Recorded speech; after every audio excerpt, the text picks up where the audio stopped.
네, 이번에는 섹터 컨디션 시간입니다. 제약 바이오 업종에 대한 얘기를 좀 나눠볼 텐데요. 코로나 시대 2년을 맞이해서 업종별로 희비가 많이 엇갈리고 있습니다. 바로 전 WS 리프레시에서는 그래도 리오프닝과 관련된 기대가 모락모락 생기고 있는데 직관적으로 코로나 수혜가 클 것이라고 예상됐던 제약 바이오 업종은 사실 지난해에도 부진했지만 올해는 시장부 대비 더 부진한 모습을 보이고 있습니다. 언제까지 이제 하락세만 유지가 될지 좀 답답하긴 한데 그 안에서도 사실 호재거리도 있긴 있거든요. 이분 모시고 주가가 끔찍하지도 않는 이 섹터에 대한 기회 요인 좀 찾아보도록 하겠습니다. 강하나 이베스트 투자증권 제약바이오 담당 애널리스트입니다. 안녕하세요. 안녕하세요. 네. 오랜만에 찾아주셨네요. 네. 제약바이오가 사실은 작년에, 그러니까 재작년, 그러니까 코로나가 딱 팬데믹이 되고 나서는 이제 뭐 약간의 기대로 인해서 주가가 랠리를 보였었다가 거의 한 6개월 뭐 반짝 올랐었다가 지금 2년이 넘는, 거의 2년이 넘은 것 같아요. 2년이 넘는 기간 동안 계속적인 부진 업종이 되고 있는데 물론 그 안에서 종목별로는 좀 편차가 있겠지만 최근에는 또 코로나 확진자가 뭐 몇만 명, 뭐 3만 명, 4만 명이 넘어가는 과정이기 때문에 진단키트주라는 뭐 관련된 뭐 이 건강관리 장비는 좀 주가가 좋긴 했는데 또 좀 반짝하는 것 같고 하나하나 좀 따져보긴 하겠습니다. 그래서 첫 번째 질문이 진단키트 얘기를 드린 김에 주가가 너무 빠르게 올랐는지 이게 약발이 좀 안 먹는 것 같아요. 어떻게 보세요?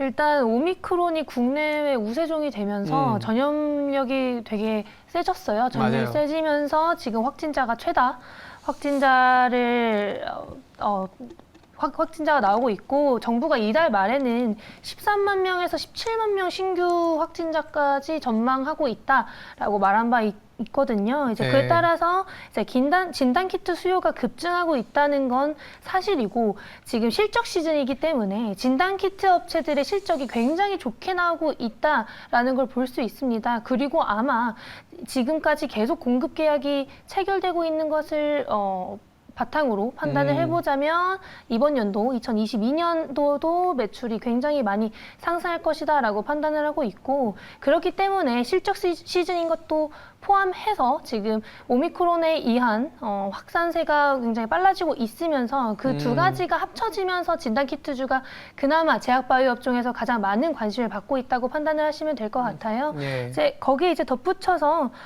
변이 바이러스가 나올 때마다 이런 경향을 많이 보였었기 때문에 지금 상승세가 매출에 따른 상승세이기도 하고 품귀 현상에 따른 상승세이기도 하지만 마스크 때를 생각해 보시면 아실 것 같은데요. 이제 마스크 때도 품귀 현상, 마스크를 못 구하면서 품귀 현상이 많이 일어났었지만 결국에는 그 매출 상승에 대한 관점이 계속되게 되면 소외될 수밖에 없다는 사실을 항상 염두에 두고 생각을 하셔야 될 것 같습니다. 참 이게 어려운 것 같아요. 그러니까 마스크가 희귀품이었다가 이제는 필수 소비재가 됐잖아요. 그렇죠. 그러니까 진단키트도 우리나라가 이제 PCR 검사를 진단키트의 어떤 기준에 의해서 바뀌었기 때문에 그러니까 범용 제품이 돼버린, 그러니까 성장은 있는데 범용 제품이 돼버리니까 그 안에서 새로운 성장을 찾는 게 오히려 또 이제 도태돼버린 약간 그런 느낌도 있지 않나라는 생각이 드는데 또 바이오 하면은 우리가 제약 바이오 하면은 진단 키트도 있지만 가장 또 호재거리들이 여러 가지 이제 기술 이전이라든지 FDA 허가 이런 건들이잖아요. 일부 기업들은 실질적으로 괄목할 만한 그런 뭐 결과도 좀 나오긴 했는데 주가는 이게 그렇게 좋지는 않아요. 이게 반전 포인트를 찾을 필요가 있을 것 같아요. 언제가 될지 어떻게 보세요? 일단 2022년이 시작되면서 호재보다는 악재가 더 많이 그래요? 나왔었어요. 네.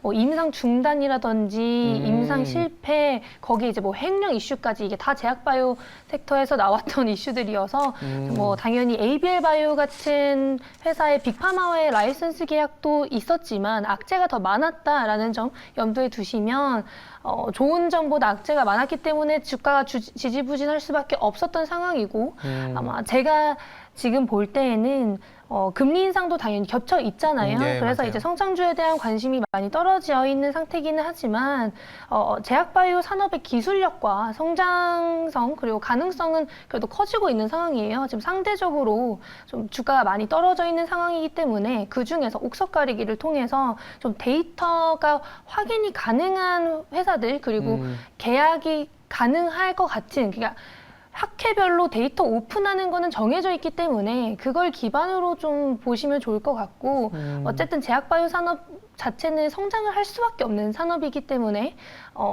저는 이제 그래도 한 2-3달 안으로 오히려 금리가 인상되고 조금 안정화되면은 괜찮을 수도 있지 않나라고 판단을 하고 있습니다. 일단 일반 투자자분들 입장에서는 학회나 이런 내용을 좀 찾아보기가 어렵기 때문에 담당하시는 애널리스트 분이 잘 정리해서 말씀해 주셔도 그리고 이렇게 시장의 센티멘트 특히 그 업종의 센티멘트가 무너졌을 때는 그런 내용들이 전체적인 분위기를 바뀔 수가 있기 때문에 네, 말씀하신 맞습니다. 것처럼 탑다운에서는 오히려 3월에 금리 인상하고 나서 두세 달 안에 또 학회의 어떤 괄목할 만한 성적이 나오면 분위기가 좀 바뀌지 않겠나 이런 좀 기대도 해보는데 신약 관련해서 바이오주가 순환 시대를 맞이하고 있는 상황입니다. 지금 뭐 세 번째 질문이 그런 건데 이제 제약 바이오 업종 트렌드가 좀 많이 변화되는 것 같아요. 맥을 좀 짚어볼 필요가 있거든요. 어떻게 봐야 될까요?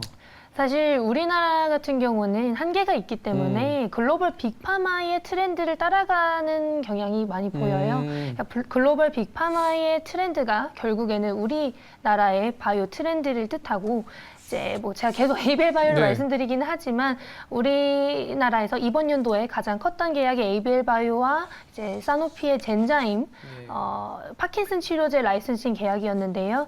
이제 파킨슨 치료제가 이제 뇌질환 중에서도 미충족 수요가 큰 분야다 보니 코로나 이전부터 그리고 코로나 이후에 좀 있었던 그런 딜들 중에서 가장 선급금도 많이 받고 빅딜이 많이 나온 분야였습니다. 그렇다는 거는 이제 뇌질환 쪽에 트렌드가 형성되고 있었다는 뜻이고 그 트렌드를 따라서 기술을 개발하고 있었던 에이비엘 바이오가 그런 라이선싱 계약을 체결하기 더 수월했다는 뜻이겠죠. 이런 거를 이제 바탕으로 생각을 해보시면 우리나라 바이오 산업의 특성상 빅파마와의 혹은 관련된 좋은 딜이 나오려면 이제 관련된 기술이 있어야 된다는 점, 그리고 그게 이제 결국에는 좋은 딜이 좋은 주가로 이어지게 된다는 점을 생각을 해보셔야 될 것 같은데요. 그렇다면 일단 트렌드에 맞는 뭐 뇌질환 쪽이 많은 딜이 일어나고 있다면 뇌질환 쪽을 아니면은 이제 가장 글로벌 빅파마들이 좋아하는 항암 분야 중에서도 면역 치료제, 면역 세포 치료제 쪽이 가장 딜이 많이 일어나고 있습니다. 그 중에서 뭐 유전자 치료제도 많이 관심을 받고 있고 이렇게 산업에 관심을 많이 받고 있는 딜이 많이 나오고 있는 그런 분야들 위주로 공부를 해보시고 그 중에서도 좀 괜찮은 데이터가 있는 회사들 위주로만 보셔도 어느 정도 라이선싱 계약의 가능성을 보실 수 있으실 거라고 생각하고 있습니다. 대답 중에도 언급을 하셨는데 최근에 빅파마들이 관심 갖는 분야가 뇌질환 그리고 쪽. 뭐 항암 네. 치료인가요? 이제 유전자 치료제 네, 이쪽에 항암제. 관심을 많이 갖나 봐요. 그쪽에서 이제 JP 모건 헬스케어가 이제 연준 가장 큰 바이오 행사다 보니 1월에 있었잖아요. 네, 1월에 있었는데 사실 대규모 인수합병은 없었어요. 대규모 인수합병은 없었지만 관련된 딜들은 굉장히 많이 있었고 빅파마들이 자기가 관심 있는 분야에 대해서 언급을 많이 해주었는데 네. 거기서도 이제 유전자 치료제 쪽이 많이 언급이 되었고 거기에 덧붙여서 뭐 항암 쪽은 면역 항암제, 면역 세포 항암제가 많이 나왔고 거기 이제 플러스로 뇌질환 쪽에도 가장 많은 투자가 되고 있다라는 점 염두에 두시면 좋을 것 같습니다. 뇌질환, 뭐 항암 쪽 이렇게 좀 폭넓게 보면 될 것 같고, 그러니까 이제 제약바이오가 이제 뭔가 기회를 찾는 과정이 오고 있는데 우리가 이제 흔히 생각하는 게 제약바이오가 사실 시총으로 따지면 굉장히 큰 기업들이 많거든요. 근데 의외로 시총이 큰 기업들이 말썽을 많이 피우는 경향이 좀 있다 보니까 고민이 좀 됩니다. 뭐 중소형주 같은 경우에는 이제 중소형 나름대로 작다 보니까 그만큼 이제 신뢰도가 떨어진다라는 그런 직관도 있을 수 있는데 어떻게 접근해야 될까요? 사실 역사적으로는 대형 소형 제약바이오 회사들이 올라갈 때 중소형 제약바이오 회사들을 끌어주는 경향을 많이 보였었어요. 하지만 뭐 작년 말부터는 대형주랑은 조금 상관이 없이 이제 중소형주가 데이터가 좋을 때는 그냥 따로 움직이는 경향도 많이 보이고 있기 때문에 이제는 좀 종목장의 경향을 보여주고 있지 않나. 특히 지금 같은 실적 시즌에는 실적별로 좀 많이 다를 거다라고 보고 있습니다. 네. 그러니까 중소형주 특히 이제 제약바이오와 관련된 기업들은 아직 실적이 발표가 되진 않았죠. 네, 뭐 제약사 같은 경우는 실적별로 많이 움직이는 경향을 가끔 보여주고 있고요. 거기에 이제 덧붙여서 바이오텍 같은 경우는 자기의 데이터별로, 자기의 이제 딜별로 따로따로 움직이는 모습. 그런데 이제 그나마 좀 연관이 있다면 내가 이제 세포치료제를 하고 있고 옆 회사가 세포치료제를 하고 있다면 같이 움직이는 모습은 가끔 보이기도 합니다. 예, 근데 이제 뭐 모든 업종이 그렇겠지만 사실 제약 바이오 업종 아까 딜이라는 것들 그리고 나름의 기술력이라는 것들이 투자자 입장에서는 판단하기가 되게 어렵잖아요. 일정을 봐야 되고 얼마나 신뢰도 있는 데이터인지 봐야 되기 때문에 뭐 그런 것들을 다 소화하고 나서 이제 제약 바이오를 투자하는 것도 맞긴 하겠지만 이제 애널리스트가 있다라는 거는 그런 부분들을 내가 해주겠다라는 것도 있기 때문에 그렇다면 이제 아까 개별 종목별로 모르고 이제는 그 뭐랄까 아까 말씀하셨던 뭐 빅파마 트렌드에 맞는 기업들이 이제 뭐 어떻게 보면 기회를 찾는 과정이 있는데 연구원님이 보시기에 제약바이오 뭐 선별적인 움직임을 보일 만한 기업들 일일이 꼽아 주시는 것도 이 기업들 위주로 좀 공부하면서 제약바이오를 좀 접근해야겠다 이 가이드가 될 것 같아요.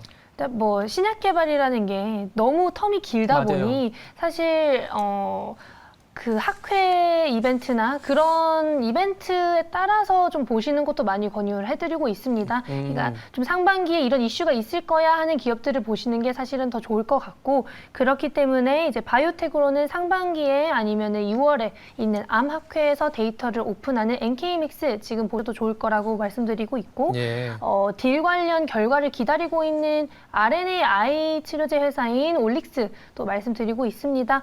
여기에 이제 덧붙여서 뭐 CDMO, CMO 회사들은 당연히 실적 시즌이기 때문에 좀 같이 보시면 좋을 것 같고 실적 시즌의 특성을 한 번 더 이제 말씀드리자면 이제 뭐 제약바이오 회사에서 이제 제약사들도 빼먹을 수는 없잖아요. 그렇기 때문에 제약사 중에서는 4분기에 조금 매출 회복세를 보일 거라고 제가 이제 추정하는 대원제약과 SK바이오팜 4분기 실적은 조금 괜찮아질 거라고 판단을 하고 있기 때문에 한번 보시면 좋겠다고 말씀드리고 있습니다. 네, 저희들이 이제 작년에도 부진했고 올해 초에도 사실 뭐 호재도 간간히 있었지만 악재가 이제 많이 도출되다 보니까 시장이 뭐 소위 말해서 부러지는 과정에서도 방어적인 역할을 하기보다는 더 주도적으로 하락했었던 섹터를 얘기하다 보니 전반적으로 어려운 내용, 좀 약간 비관적인 내용도 있을 수 있었는데 질문을 한 중간 넘어가다 보니 이제 그래도 기대 요인들, 빅파마 트렌드에 맞춰가는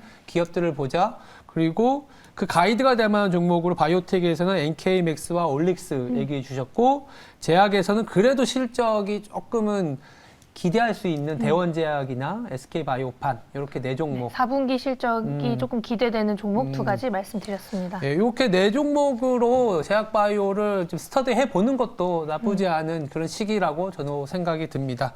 네, 지금까지 강하나 이베스트 투자증권 리서치센터 애널리스트였습니다. 감사합니다. 감사합니다.